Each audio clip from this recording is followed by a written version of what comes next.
7 de la mañana con 38 minutos, 7 con 38 minutos. Ya nos acompaña vía telemática Leonidas Issa, presidente de la Confederación de Nacionalidades Indígenas. ¿Cómo está, Leonidas? Bienvenido, gracias por estar en este espacio de Punto Noticias en su primera emisión.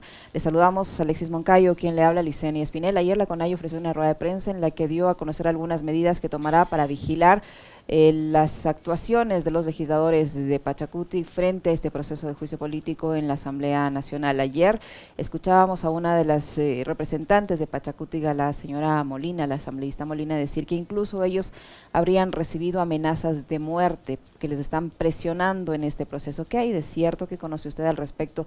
¿Hay presiones de los diferentes sectores del movimiento indígena a los asambleístas de Pachacuti que no están de acuerdo con el juicio político? Buenos días, bienvenido.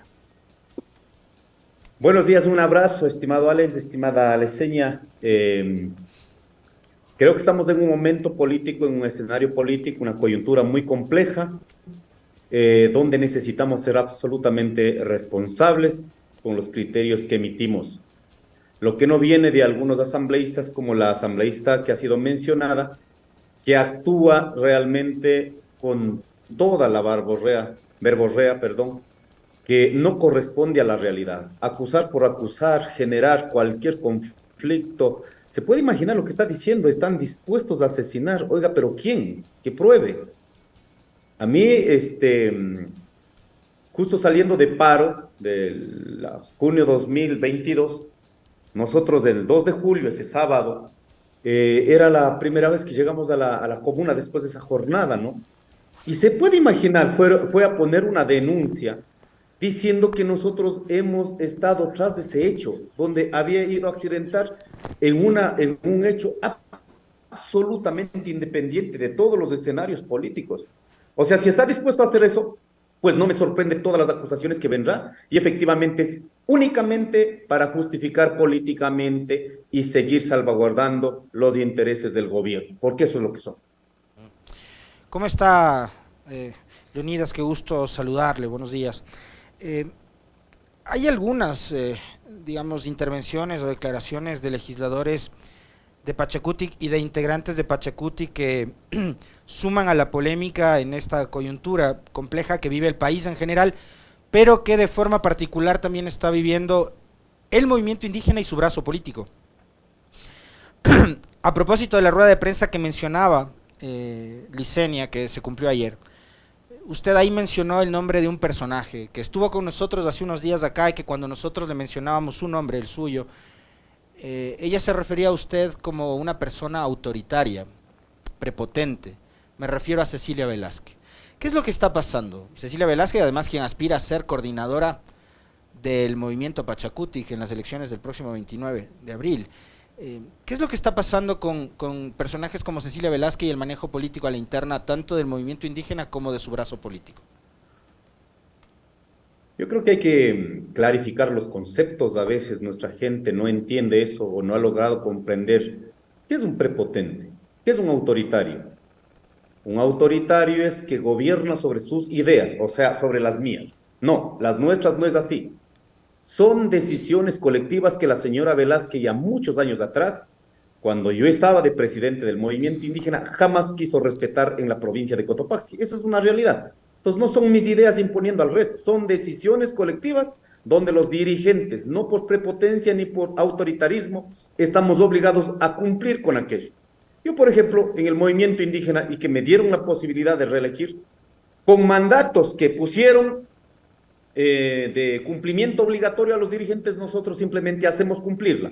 Lo mismo que ahora estamos haciendo en la CONAIE. Hay mandatos absolutamente claros. ¿Cuántos nos dejaron? 69. De estos nosotros vamos a dejar este Consejo de Gobierno, no por imposición, ni por autoritarismo, ni por prepotencia, sino porque hay una decisión colectiva. Oiga, ese Pachacuti está mal. Esa es la resolución del último Congreso de la CONAIE. ¿Acaso nosotros hemos opinado solitos? Es más, en un escenario muy desfavorable, en esa coyuntura, que podemos decir a nuestra presencia, se dio ese Congreso. Y ahí en ese Congreso salió estas resoluciones, que se debe inmediatamente llevar a cabo el Congreso del Movimiento Pachacuti. Ya han pasado casi 2 años. ¿Pero qué ha pasado allí? No han querido escuchar al pueblo, y cuando nosotros ponemos firmes en esto, entonces somos acusados de correístas, acusados de prepotentes, acusados de autoritarismo. No, señores, aquí no se confunda. Oiga, es la señora Velázquez, el otro compañero, rompiendo lógicas organizativas. Jamás en este país se ha dado. Oiga, pero ¿de cuándo acá? Seguramente van a decir ahí el derecho individual, ¿cierto? El derecho individual donde garantiza la Constitución, sí. La democracia representativa, la democracia comunitaria, la democracia directa. Pero debe entender que en nuestro caso, las comunas, comunidades, pueblos y nacionalidades, ¿no es acaso ella la que anda diciendo que también es de la CONAI, del movimiento indígena? Entonces, todos estamos regulados por una decisión colectiva. ¿Qué significa aquello? Para yo estar en este momento hablando, tuve que salir de mi comunidad. Luego de mi comunidad tuve que ir a la organización de segundo grado. En la UNOCAN, ¿hay o no hay apoyo? Con mayoría absoluta. De ahí toca ir al movimiento indígena y campesino de Cotopaxi, luego al Ecuarunari y luego entrar a un escenario nacional como es la CONAIE. Oiga, todos hemos pasado ese filtro. ¿Sabe para qué es importante estos filtros? Desde la comuna, para tener legitimidad. Si no, también yo haría. No tengo respaldo ni en mi familia, ni en mi comuna, ni en organización de segundo grado. El movimiento indígena ha sacado una resolución en estos días. Oiga, señores, dejen de romper las organizaciones. No, pero adhiero, en este caso, a la decisión individual por el derecho individual, el derecho representativo, ¿no es cierto? Simplemente rompo todas las lógicas organizativas. Y eso no es en este proceso. Ya son 7 años. Y que encima de eso vengan a hablar de la relación con el resto del movimiento indígena, realmente da una pena esas actitudes. Yo no estoy atacando porque es mujer, que también han dicho es machista. No estoy atacando porque es mujer. No, seamos hombres o mujeres pertenecientes de una comuna, comunidad, el pueblo y la nacionalidad. No la digo yo, es la lucha de nuestros abuelos, de nuestras abuelas, que permitió tener los derechos colectivos para los sujetos colectivos. Y eso es lo que está rompiendo esta señora. Imagínense lo que es para el país tener que enfrentar un problema, 3 personajes del mismo territorio. Por ello he pedido a las otras provincias, oigan, en la provincia, en las bases está resuelto, no cabe más estas formas, estas actitudes de esta gente. Pero no puede ser que las otras provincias ayuden a debilitar decisiones colectivas, estructurales de una provincia por una decisión unánime entre las 3 regionales que se quedó. En provincias donde tenemos ya presidencia del MIC, presidencia de las regionales, no se puede aspirar a ningún otro espacio porque eso es antidemocrático en términos de entendimiento de representación territorial. Pero no, aquí se permite, se puede imaginar, nunca en la historia de Pachacuti ni en la historia de la CONAI se ha dado estos eventos como lo que se está dando ahora, rompiendo toda lógica organizativa. Ahora, Leonidas, esta revelación de este audio de la señora, donde se escucha aparentemente a la señora Velázquez hablando de que no quieren ni el hueso, que no quieren solo huesos, que lo que quieren es un ministerio completo. Esto coincide con el cambio de posición que han tenido varios asambleístas de Pachacuti. Escuchábamos hace algunas semanas al señor Mario Ruiz hablar del apoyo al proceso de juicio político. Después de este audio se escuchaba que lo van a pensar, que van a analizar las evidencias y todo. Esta revelación de al menos esta conversación que ha tenido la subcoordinadora nacional de Pachacuti puede influir en las elecciones internas del movimiento. Esto puede ayudar de alguna u otra forma a que se cambien esas autoridades y que esas dignidades la ocupen personas que tengan la línea más cercana al Pachacuti de izquierda. A ver, debemos dejar claro esto también, porque dicen que ha sido manipulado, ha sido entrecostado ese video. Oiga, si nosotros reaccionamos, porque cada acción que hagan nuestros militantes, sean individuales o colectivos, cada acción o favorece positivamente al movimiento o genera un escándalo que nos afecta negativamente. ¿Acaso nosotros hemos puesto las palabras en la boca de la señora Cecilia Velázquez y que ahora nos toca obligatoriamente salir a enfrentar estos hechos?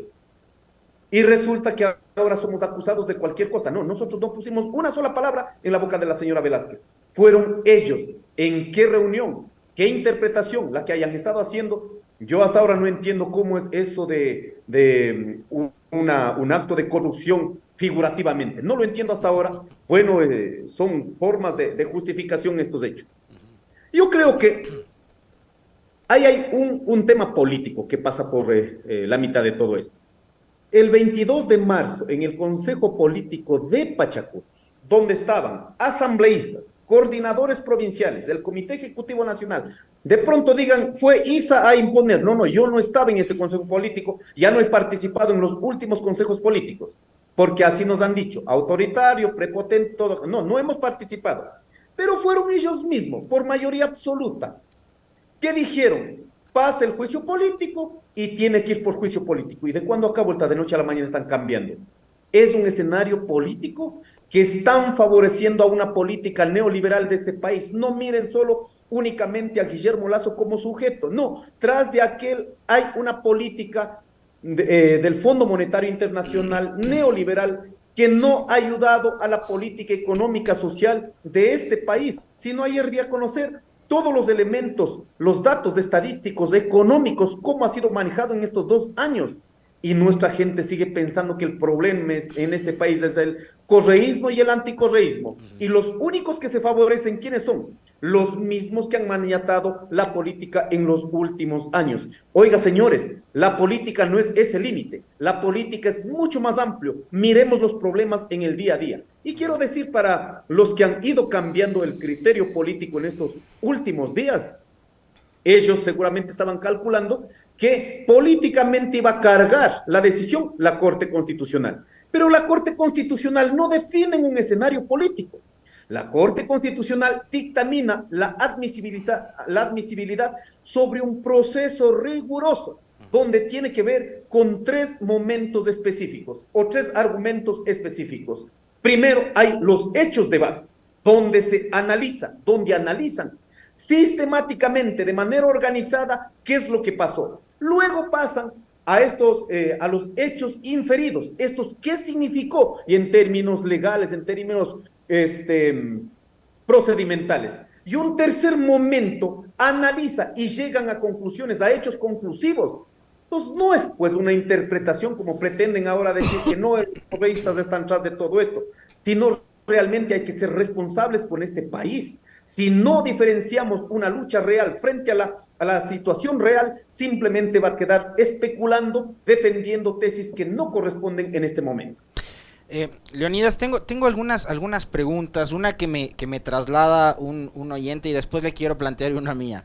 Pero esta es muy concreta, nos dice, ¿cuántos electores o votantes deciden en este proceso de designación del coordinador o coordinadora del movimiento Pachakutik? ¿Cómo funciona este sistema democrático interno?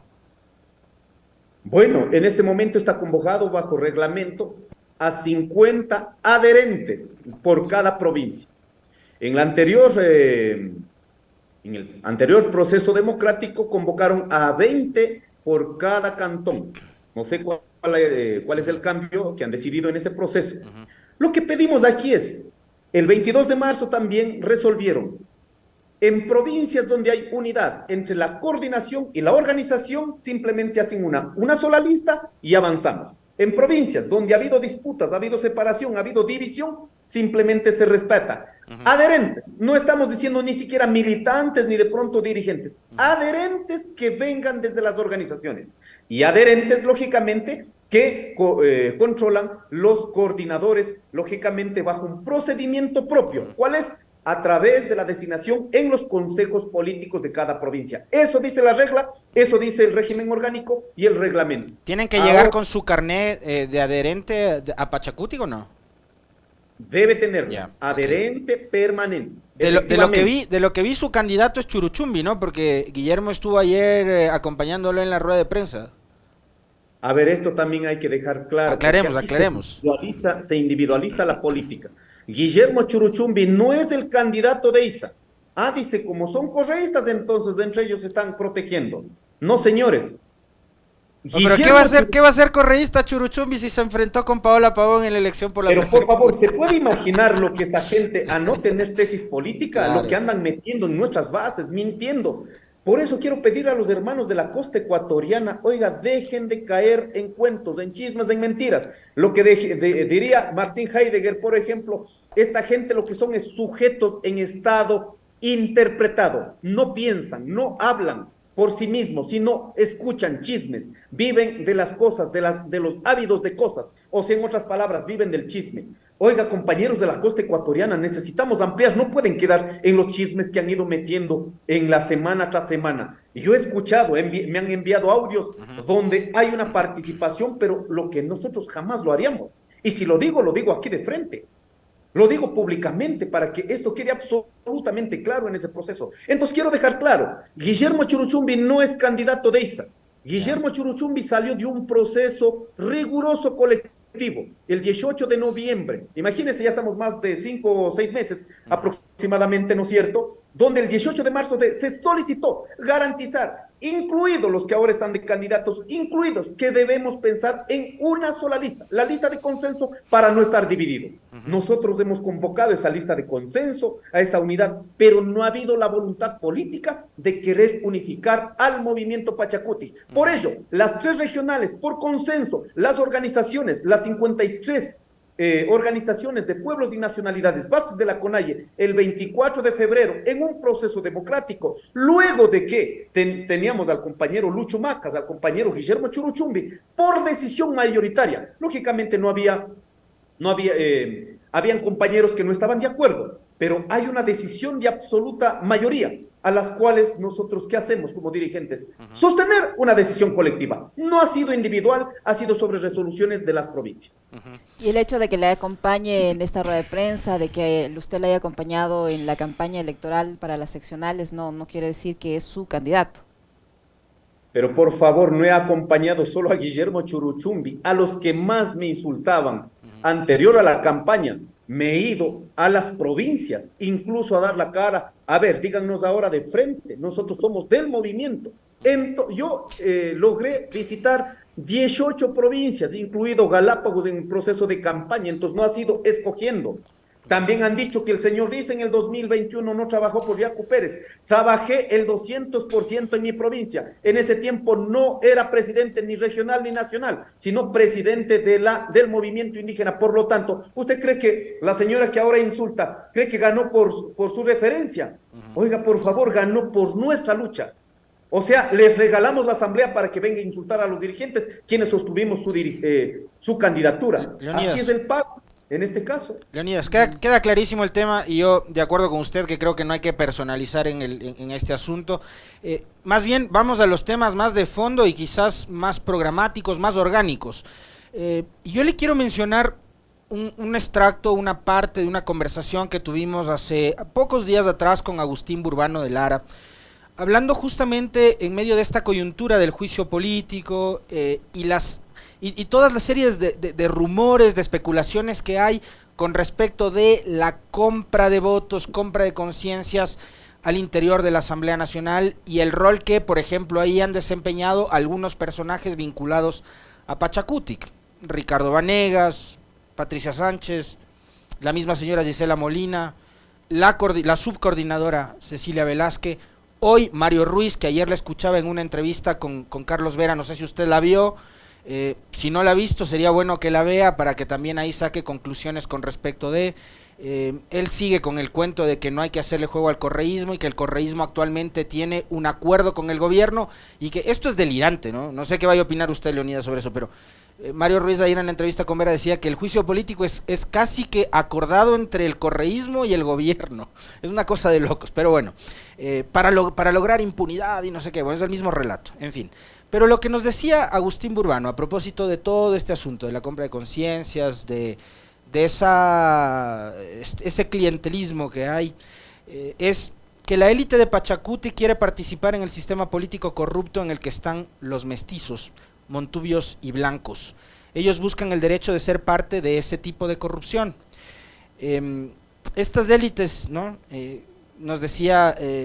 Agustín, son parte hoy de la dirigencia de Pachacuti, de una dirigencia probablemente que también es histórica y que se ha convertido en referentes. Ahí tenemos a Salvador Quispe, por ejemplo, o a Guadalupe Llori. Yo quisiera pedirle una opinión suya con respecto de este criterio, esta opinión que nos dio hace días atrás aquí Agustín. A ver, yo creo que la corrupción no sitúa por etnia, por raza, por religión. La corrupción adoptan sectores políticos, organizativos que no tienen mecanismos éticos, morales de control hacia adentro. La nuestra está clara. ¿Cuál es? El control colectivo. Si una persona ha fallado, en este caso, en la comuna, somos expulsados. En una organización, somos corregidos. Pero en una sociedad, en una política individualizada, esos hechos quedan en manos de la justicia y la justicia corrompida se autoprotege. Por lo tanto, si queremos cambiar en este país los mecanismos que han ayudado a controlar desde la sociedad, esas hay que fortalecer.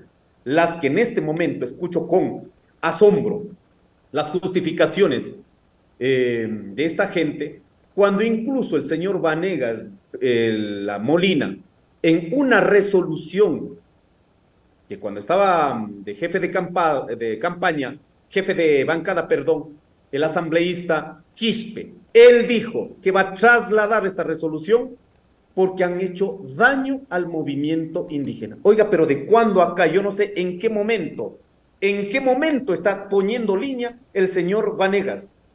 O sea, una clase política despreciable que han sabido comportarse en todos los gobiernos de turno.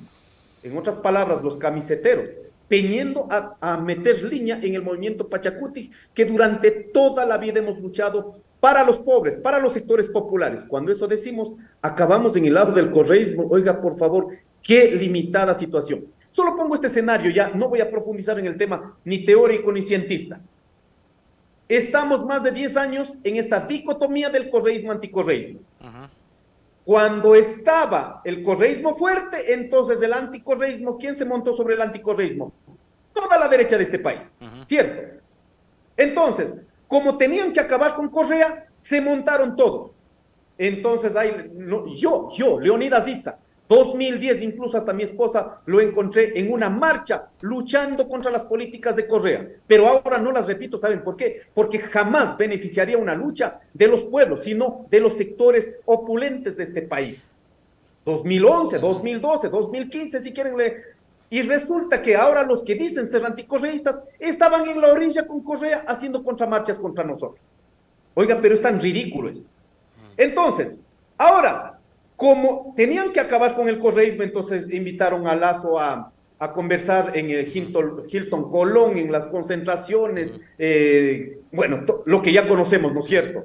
Por ello, la justificación que ahora no pueden salir de esa burbuja, de esa dicotomía política, es porque moralmente no se sienten seguros, ni éticamente no se sienten seguros para indicar otro camino en este país. Leonidas. Ahí está el señor Pérez, el señor Quispe, la doctora Iván y todos los que en este caso avanzaron en ese camino. Permítame concluir con este análisis porque si no, esto ya da pereza realmente los que no pueden superar del correísmo anticorreísmo. Ahora en cambio, como necesitan, ¿no es cierto?, acabar con la derecha, muchos en cambio se han afianzado en el correísmo como fenómeno político. Y muchos que no quieren estar con el correísmo se siguen afianzando en la derecha que tienen menos del 5%. ¿A quién hacen daño? ¿Al correísmo, anticorreísmo o al pueblo? No, pues al pueblo. Eso está clarísimo. Yo estoy en la línea de que los políticos de este país tienen que aprender a superar. Entonces, ahora, los que están defendiendo ese 5% del presidente Lazo con cualquier excusa de que quiere volver Correa, con lo que quieran, ¿no es cierto? El pueblo no es pues que está diciendo, oigan señores, hagamos este análisis. No, en este momento el pueblo mira quién está apoyando a la derecha de este país.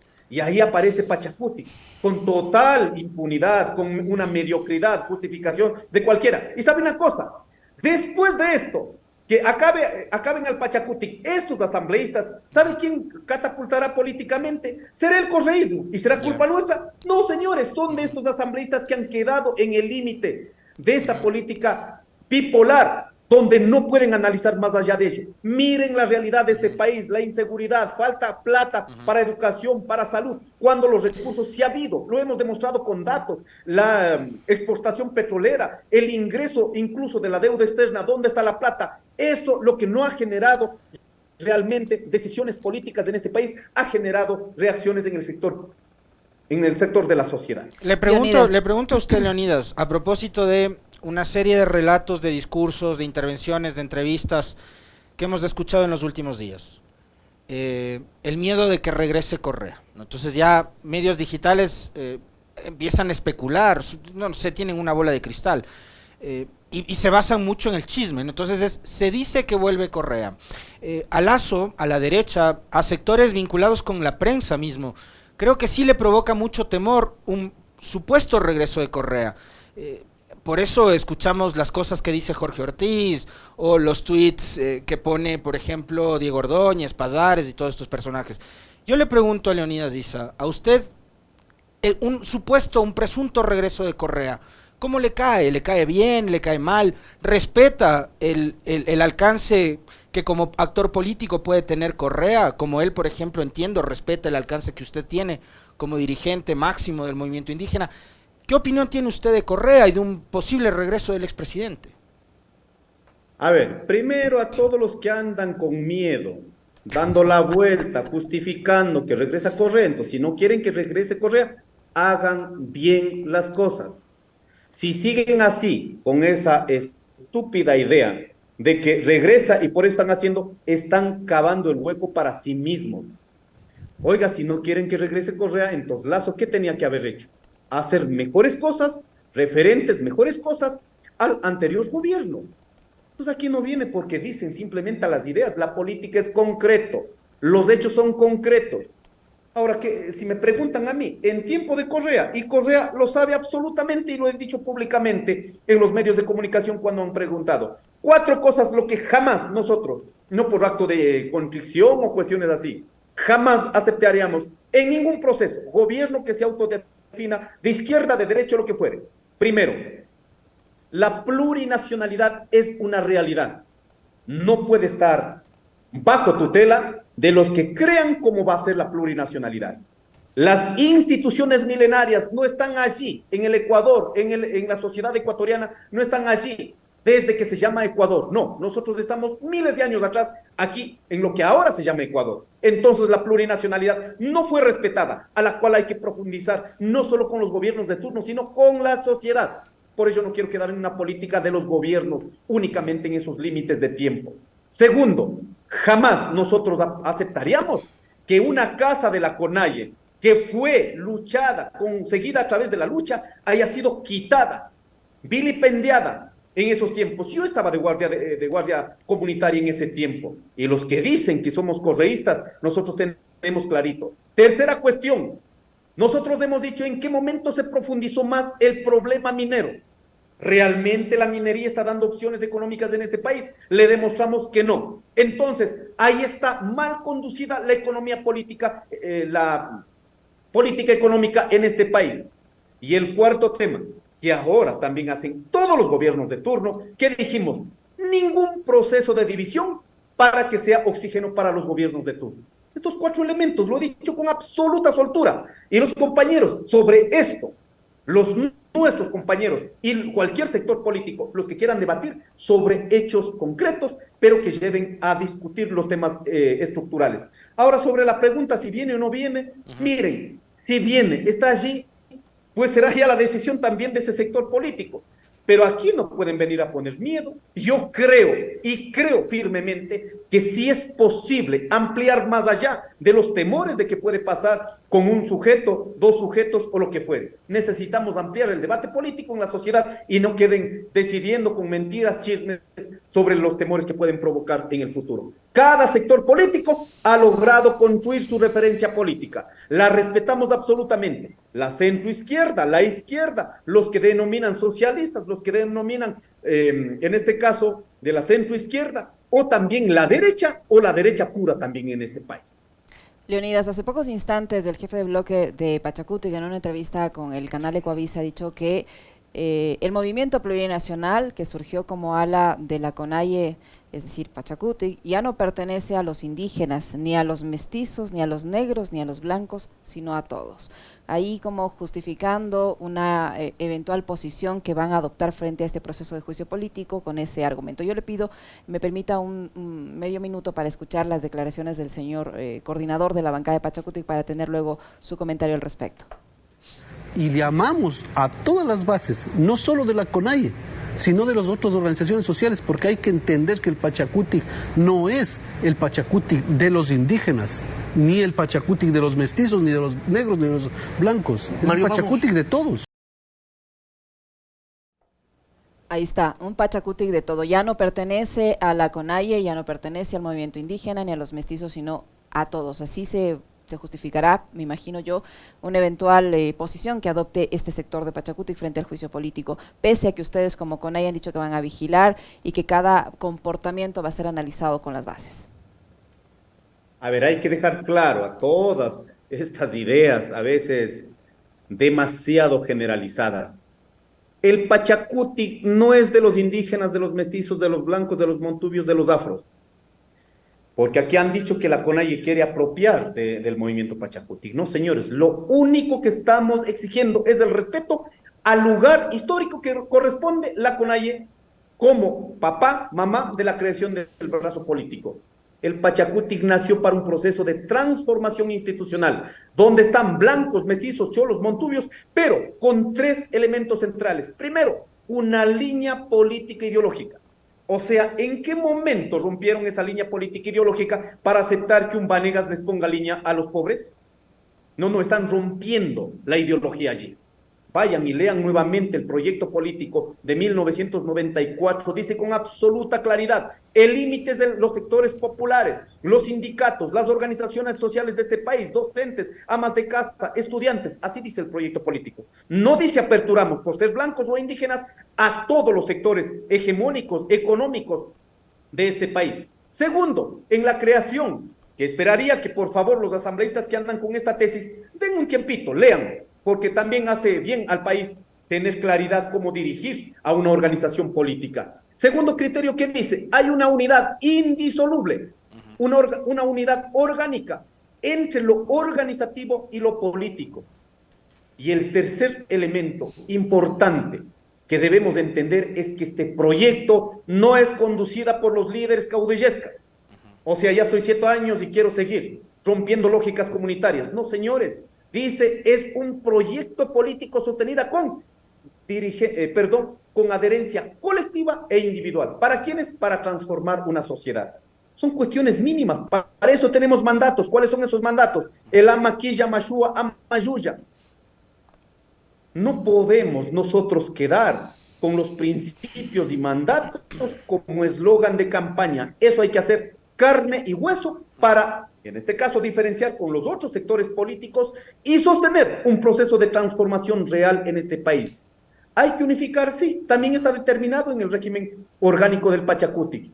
Hay que ampliar a los sectores, desde la clase media hacia abajo, los que piensen en la estructura económica nacional, no solo los que vivan de pronto, ¿no es cierto?, de dádivas en muchas veces, sino sectores económicos que están pensando en la economía de los ecuatorianos. Pero eso tiene que respetar las estructuras organizativas, la adherencia individual, pero también ampliando a los otros sectores, bajo los principios políticos, ideológicos que están determinados históricamente. Para los grupos progresistas, Leonidas, y ahí digo, yo desde mi poca experiencia en el manejo político, porque no soy político ni nada, sino simplemente leo y veo y analizo las cosas por fuera, ubico al movimiento indígena liderado obviamente por Leonidas Issa, que me parece, y de paso se lo he dicho a usted en varias ocasiones, uno de los dirigentes más potentes que ha tenido la dirigencia indígena en los últimos años y con mucha consistencia ideológica a diferencia de otros. Y obviamente a la Revolución Ciudadana o correísmo, yo prefiero llamarle Revolución Ciudadana. Ahí hay pongámosle una etiqueta, un enemigo común que ni siquiera es del gobierno de Lasso, es algo más grande, que es el neoliberalismo, es un proyecto neoliberal que está en marcha desde la llegada al poder de Lenín Moreno y esa ruptura que hubo y la traición y todo lo demás. Para combatir a esa estructura neoliberal se necesita ganar elecciones. Y para ganar elecciones está comprobado de que se necesitan también alianzas y ceder. Y ceder de parte y parte, no únicamente del lado de ustedes o del lado de la RC. Está clarísimo, y la última elección, la del 2021, nos dejó como lección de que, por ejemplo, con el correísmo no alcanza y sin el correísmo no se puede. Lo mismo se aplica con ustedes.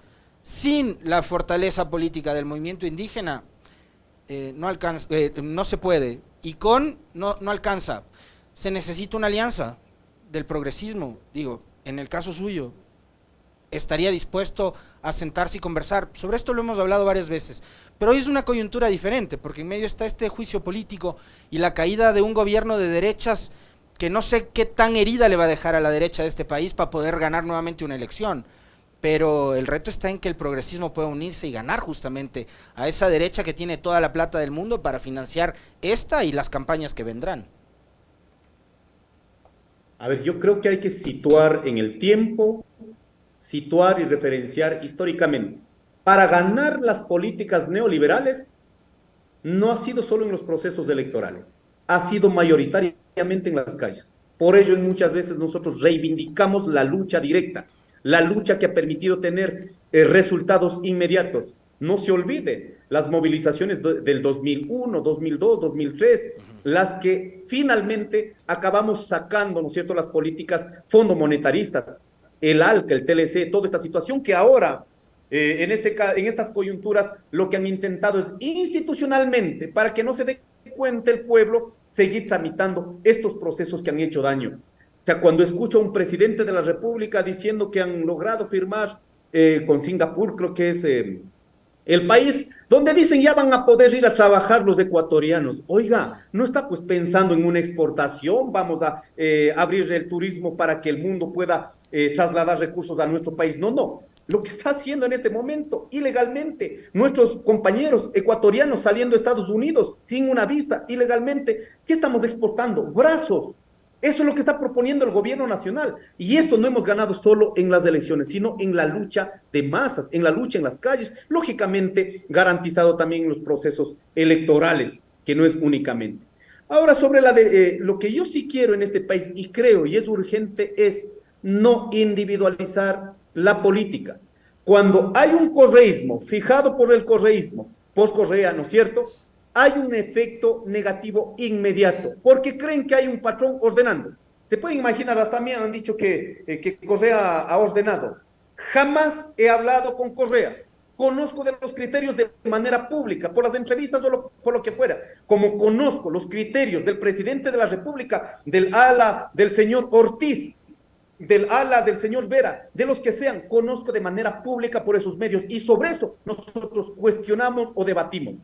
Por lo tanto, aquí lo que han instalado es un chisme para llevar un escenario desfavorable dentro del movimiento indígena. Y finalmente, si estamos o no estamos dispuestos a dialogar, yo creo firmemente, cualquier decisión que tome, al menos la nuestra, es colectiva. Los dirigentes no podemos desapegar de una discusión, de un debate tremendamente responsable que han llevado nuestras organizaciones, nuestros pueblos, nuestras nacionalidades, históricamente sobre las discusiones colectivas.